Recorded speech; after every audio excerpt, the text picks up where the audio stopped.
구독 경제 시장이 나날이 커지면서 국내 스타트업들도 생활 밀착형 서비스를 통해 성장세를 이어가고 있는데요. 어떤 구독 서비스가 있는지 또 소비자들은 어떤 점에 주목하는지 알아보겠습니다. 서울벤처대학원대학교 구독경제전략연구소 센터장이신 전호경 교수 모셨습니다. 어서 오세요. 안녕하세요. 반갑습니다.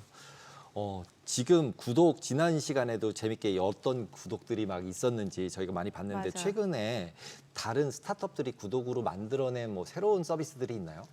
굉장히 많죠. 왜냐하면 우리가 구독하면 OTT 네. 아니면 뭐 음악 이 정도로 알고 있는데요. 사실 우리 일상생활에서 전부 다 구독이거든요. 네. 예를 들어가지고 우리 생활 밀착형 서비스가 좀 굉장히 확장되고 있는데요. 요즘에 반려동물을 많이 키우시잖아요. 네. 그래서 반려동물 관련된 용품 구독. 단순히 용품만 주는 게 아니라 반려동물 맞춤형 영양제. 예를 들어가지고 위생 상품, 네. 간식 뭐 이런 거 해주고요. 심지어 이 반려견이라고 치면 이 견의 나이나 이런 걸 봐가지고 몸무게, 알러지 등을 확인해가지고 맞춤형으로 서비스 해주는 경우도 있고요. 뭐 헬스케어. 그렇죠. 그러니까 헬스케어가 단순하게 지금까지 사람을 위한 예, 헬스케어였다 예, 예. 보면 지금 향후에는 이제 동물, 반려동물 관련돼 가지고 확장되고 있는 거죠. 그럼 이제 사람은 어떠냐? 보면 우리 보통 요즘에 뭐 저속노화 이런 얘기 엄청 많이 하잖아요. 저속노화 맞아요. 아. 저속노화 최고의 핵심이죠 단어인데요. 요즘. 그래서 뭐 저속노화 때문에 정기적으로 식단 관리를 해야 될 것 같은데 정기 식단 관리 구독 서비스 굉장히 많아요. 뭐 저탄 고지, 뭐 당뇨식, 뭐 고단백 식단 이런 관련돼 가지고도 서비스한 데가 굉장히 많고요. 사실 생각해 보면 그 전에 보면 샐러드 구독 이런 건 굉장히 많았잖아요. 맞아요. 예. 거기서 이제 한 단계 더 나가서 맞춤형으로 가고 있는 거죠. 그리고 뭐 우리가 집에서 보통 반찬 구독, 네. 뭐 심지어 술 같은 경우에도 뭐 와인 구독 이런 걸 떠나서 전통주 구독도 굉장히 많고요.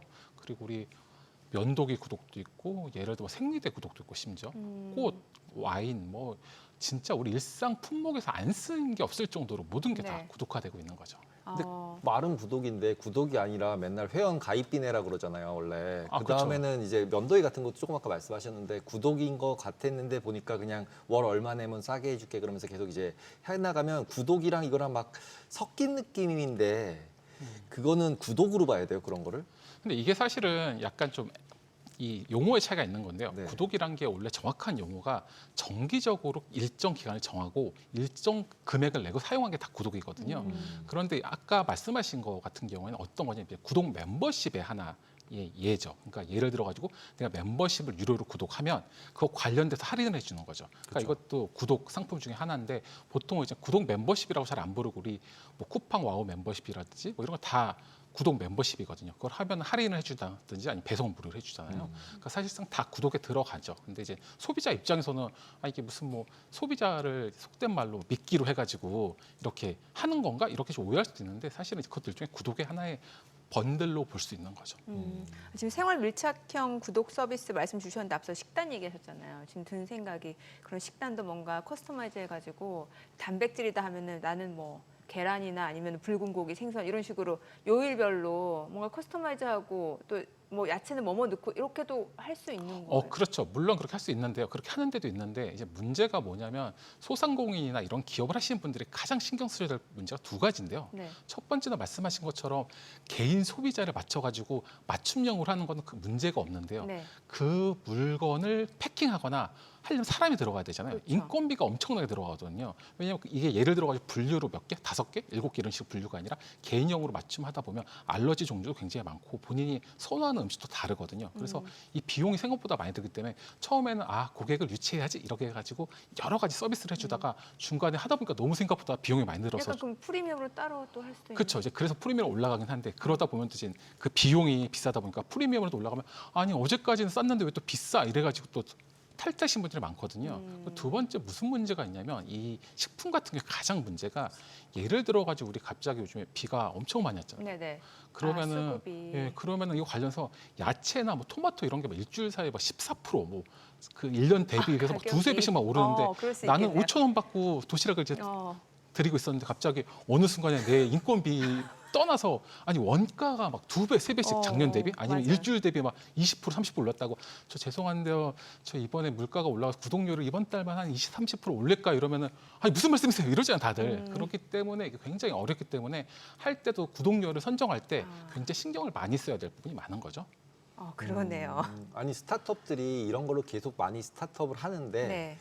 1년, 2년, 3년 지나면 대부분 없어져 있어요. 그래서 구독을 하기도 좀 어떻게 생각하면 좀 이제 처음에 이제 멤버십으로 좀 많이 받고 싶어 하는데 왜냐하면 이제 처음에 돈이 많이 드니까 그리고 약간은 이제 좀 지원해주고 싶은 생각도 들잖아요. 그리고 예쁘게 만들잖아요. 이렇게 포장도 예쁘고 그래서 근데 그런 거는 뭔가 이렇게 좀 어떻게 보호를 해주거나 아니면 이제 그런 연합이거나 이런 거가 있진 않아요. 그게 가장 큰 문제인데요. 제가 아까 말씀드린 것처럼 생각외로 구독이란 게 특히 이런 일반 상품, 그러니까 우리 소프트웨어가 아닌 하드웨어나 이런 굿즈라 보통 부르죠. 이런 상품, 일반 상품 같은 경우에는 비용이 기하급수적으로 드는 경우가 많은데 이제 처음에는 구독자를 유치하기 위해서 아까 말씀하신 것처럼 마케팅도 하고 홍보도 하다 보니까 들어오고 그리고 솔직히 대부분 소비자분들은 중소기업이나 스타트업을 도와주고 싶은 생각이 다 있거든요. 그래서 저도 스타트업을 일부러 해주는 경우도 있어요. 근데 보통은 3년 정도 지나면 거의 안 해요. 왜냐하면 비용이 많이 들다 보니까. 그래서 이거 같은 경우는 제가 봤을 때는 정부 차원에서 연합회를 만들어주든지 지금 사실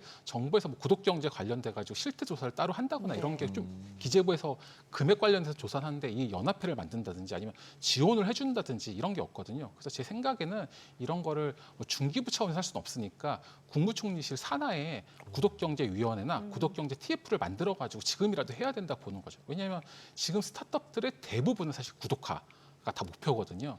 그런데 그걸 지금 못하고 있고 지금 사실 이 시장이 고사하고 있으니까 이거를 지금 뭔가 정부 차원에서 하기 위해서는 대통령 또는 가장 좋은 건 국무총리실 산하에서 만드는 게 더 좋을 것 같습니다. 저희가 이야기 나눠보고 있는 게 이제 생활 밀착형 구독 서비스가 굉장히 급증하고 있다라는 거, 이 부분을 짚어보고 있는데 앞서서 저희가 잠깐 화면에 보니까 그 미니 창고 다락 이게 보니까 뭔가 이제 저장 공간을 구독하는 서비스인 거죠. 그런데 이 구독형 셀프 스토리지 서비스를 제공하는 또한 다른 게 뭐 세컨 신드롬? 너무 많아가지고 제가 이름이 좀 어려워요. 예. 그래서 사실 제가 2010년대 미국에 가보면 그 네. 도심지, LA 도심지에 보면 갑자기 그 창고가 엄청 많이 생겼어요. 네. 도심에 셀프 스토리지. 그래서 저는 저게 왜 생겼나 되게 궁금했는데 한국에 이제는 제가 사니까 한국에서 와서 보니까 요즘 많이 생기더라고요. 맞아요. 근데 이게 네. 한 두 가지로 볼 수 있는데 첫 번째는 사람들이 1인 가구가 많아지다 보니까 네. 그 짐을 놔둘 데가 없잖아요. 그러다 보니 어쩔 수 없이 많이 하는 거고 두 번째는 약간 이게 다른 건데 더 넓게 보면 우리가 어렸을 때보다 우리 사람들이 1인당 쓰는 전용 면적은 계속 늘어나고 있거든요. 네. 근데 모두들 다 집이 좁다고 생각해요. 왜냐하면 제가 나이가 좀 많은 것 같은데 저희 어렸을 때는 침대가 없고 보통 요를 까고 잤죠. 저만 그런가요? 요를 깐다든지 아니면 뭐 소파, 그러니까 요즘에는 침대가 기본적으로 있기 때문에 침대 자리를 나가고 그리고 예를 들어 공기청정기 뭐 등등이 있기 때문에 자리를 많이 차지하다 보니까 네. 이 공간이 부족하거든요. 예. 면적은 늘어났지만 그러다 보니 자연스럽게 그 공간을 대신할 곳이 필요하고 그러다 보니 도심에서 가까운 곳, 유유, 뭐 지하라든지 이런 데를 써가지고 하는 이런 스타트업들이 요즘 굉장히 각광받고 있고 요즘에 인기가 많죠. 지금 저기 미니 창고 다락 운영사가 세컨 신드롬인 거죠, 그러니까. 예, 그런 걸로 알고 있습니다. 이 세컨 신드롬이 지금 IPO 지금 준비 중인 거예요? 뭐 그런 걸로 보고 있습니다. 제가 들었을 때 저기가 여러 군데가 해서 했는데 저희가 다 먹은 것 같아요. 저 업체가 다 예, 인수를 다 했다는 거예요? 인수하거나 망했거나 그래서 이제 썩 끝까지 살아남은 이 저장 구독형 창고 하는 거에서 거의 제일 독과점에 가깝게 이제 많이 쉐어를 가져가서 이제 상장한다고 저도 얘기 들은 것 같아요. 네, 맞습니다. 네. 이게 구독 서비스의 가장 큰 특징이 결국엔 마지막에 한 기업 또는 두 기업밖에 안 남는다는 거거든요. 그래서 사실 스타트업들도 엄청나게 많이 시작했다가 네. 나중에는 하나 또는 두 개 정도만 남는 거죠. 그러니까 예를 들어서 가장 최근에 이제 쿠팡 같은 경우에도 쿠팡과 같이 시작했던 그 같은 연도에 시작했던 게 위마프도 있고 뭐 많죠. 팀원도 있고 많았잖아요. 네. 물론 소셜로 시작했지만 근데 나중에 이제 구독을 한 쿠팡만 살아남듯이 이제 이 구독 서비스의 가장 큰 장점이나 단점이 승자 독식이 너무 심하다는 거죠. 맞아요. 마켓컬리가 먼저 뭔가 새벽 배송 먼저 시작했던 것 같은데 그쵸. 지금은 오히려 지금 쿠팡에서 보면은 뭐 로켓 와우 멤버십. 배송, 로켓 예. 와우 이런 게 지금 더 많은 비중을 차지하니까. 맞습니다. 예. 그럼 구독 서비스 산업이 얼마나 지금 성장하고 있는 거예요? 워낙 이제 구독 서비스가 모든 산업이 다 예. 하다 보니까 지금 글로벌 투자은행 UBS의 네. 발표에 의하면 연평균 18% 정도 성장해서 올해 무려 1.5천억 달러, 지금 환율로 한 2,200조 정도 될 정도로 늘어났고요. 이는 스탠다드 앤 푸어서가 예상한 2028년 생성형 인공지능 시장 규모가 한 363억 5,810만 달러인데 네. 이거에 비해서도 무려 40배가 넘는 와. 규모죠. 그래서 사실상 우리가 요즘에 AI 하지만 AI조차도 구독 경제에 비하면 40분의 1에 불과한 거죠. GPT 우리 구독하고 있는 거잖아요. 맞아요, 맞습니다. 어차피 맞아요. 그 중에 예. 저기 부분에 들어가는 거죠. 예. 그러니까 결국은 맞습니다. GPT도. 예. 뭐 요즘에 반도체나 GPU도 사실 구독하고 있거든요. 그러니까 예를 들어 가지고 뭐 GPU가 좀 비싸니까 클라우드를 이용해 가지고 요즘에 기업들 스타트업들이 맞아요. 다 쓰잖아요. 예. 그러니까 사실상 모든 반도체, AI 뭐 여러 가지가 다 구독 산하로 넘어가고 있는 거죠. 저도 어림잡아서 계산해 보니까 제가 월 납입하는 구독 서비스가 10개가 넘는 것 같아요. 지금 보니까 이래저래. 통신도 구독이니까. 그냥 예, 통신도 통신. 그렇고 OTT 업체도 한 뭐 디즈니까지 하면 2-3개 그쵸. 되고 뭐 여기다가 또 음원 뭐 멜론 음원, 이런 거 멜론 있고 또 뭐 쿠팡 있고 그렇죠. 좀 많네요. 이래저래. 엄청 많죠. 그 특히 집에 뭐 챗GPT 있고. 또 맞아요. 네. GPT도 있고. 네. 제미나이 써야 제미나이도 네. 맞아요. 그러니까 기본 10개 다 넘네요, 대부분. 그렇죠. 넘죠. 저 같은 경우 신문도 몇 개 구독하고 있으니까 아, 맞아. 신문 계속 보신다고. 아직도 보고 있거든요. 근데 이제 네. 그 OTT 서비스 중에 네. 보통 이제 미국 거 같은 경우는 유튜브 같은 경우는 유튜브 뮤직 끼어 팔기 했다고 지금 약간 말이 나왔지만 유튜브, 맞습니다. 예. 그 대부분은 이제 좀 큰 데 것들은 음악도 대충 넣어서 같이 주잖아요. 근데 이제 우리나라들은 이제 따로 팔았잖아요. 네이버 뮤직도 따로 팔고 뭐도 따로 팔고 이러다 보니까 솔직히 경쟁력이 좀 떨어지잖아요. 어차피 가성비인데 네. 그러면은 기본적으로 이런 거 OTT나 이런 가입을 할 때 어떻게 구성을 해서 어떻게 하는 게 가장 그러니까 소비자 입장에서는 제일 똑똑한 건가요? 소비자 입장에서는 사실상 OTT 같은 경우에 본인이 직접 하는 것보다 예를 들어 가지고 뭐 네이버 멤버십 플러스라든지 OTT랑 연결된 제휴 구독 멤버십이 있어요. 아. 번들이라 부르거든요. 그걸 보통 번들 구독 멤버십을 활용하는 게 가장 좋은 거고요.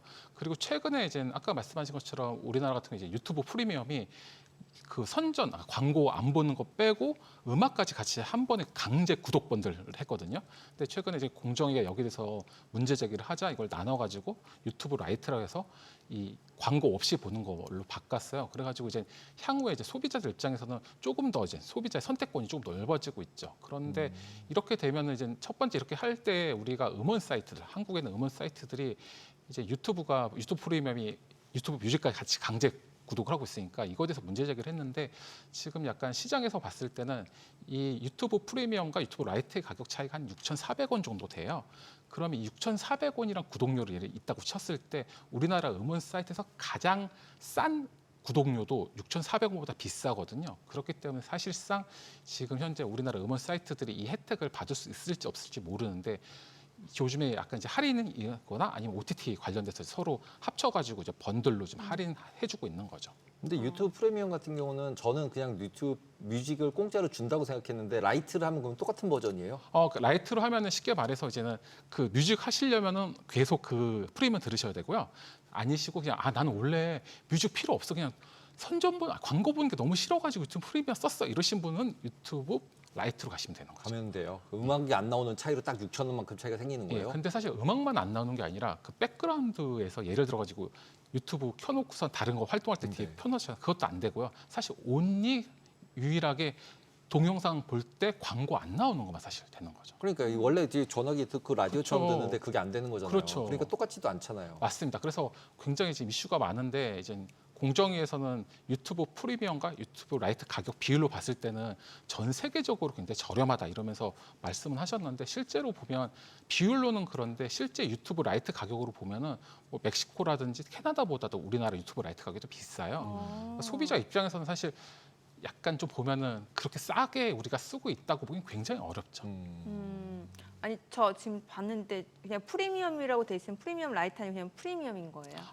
지금 이 유튜브 라이트는 아직 출시는 안 됐고요. 공정위에서 하도 조사를 하니까 우리가 자진 시정할게 이래가지고 낼게 이래가지고 아마 연내에 나올 것으로 아니, 보입니다. 왜 여쭤봤냐면 음악 된다고 하면 멜론 끊으려고. 그 아니, 유튜브 프리미엄 지금 돼요. 지금 돼 있어서 네. 유튜브 뮤직에 대유명한 거 다 나오더라고요. 나오긴 하는데 그럼 이제 멜론을 끊어도 되는 거잖아요. 멜론을 끊어도 되죠. 저는 끊었어요. 끊어도 되는데 안 끊는 게 더 돈은 더 싼 게 왜냐면은 6,400원 차인데 멜론이 지금 제일 싸도 구독료 할인 안 했을 때 7,400원 정도 하거든요. 한 7,000원대니까. 복잡하네요. 그래서 복잡해. 오히려 이런 거 이렇게 이게 다 모아서 정리해주고 이렇게 해주는 관리해주는 앱 이것도 없나요? 약간 뭔가 바구니에 넣고 싶어요. 그렇죠. 뭔가. 왜냐하면 지금 복잡하잖아요. 소비자들이 네. 지금 신경 쓸 게 너무 많은데 구독료 예를 유튜브 네, 라이트 네, 쓰고 네. 뭐 멜론 쓰고 이러면 네. 몇백 원 차이인지 어떻게 알아요? 그러니까 이런 거 관련돼 가지고 지금 구독 관련해서 관리해준 앱들은 있어요. 근데 그 앱들은 이분이 한 달에 지출 얼마고 얼마 쓰고 언제 내고 뭐 이런 걸 관리해주지 이런 식으로 이런 번들 상품에 대해서 전략적으로 제한하는 건 없거든요. 그래서 예를 들어 스타트업이나 아니면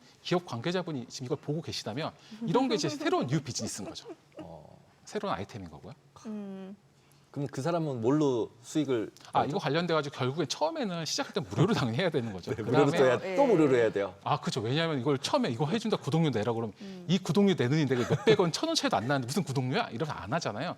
그러니까 이것만 해주면 안 되는 거고 사람들이 모이다 보면 플랫폼이 되고 그러다 보면 또 자연스럽게 더 추가돼서 연계되는 사업이 생기거든요. 이제 대부분 다 이제 그렇게 플랫폼을 시작하는 거죠. 네.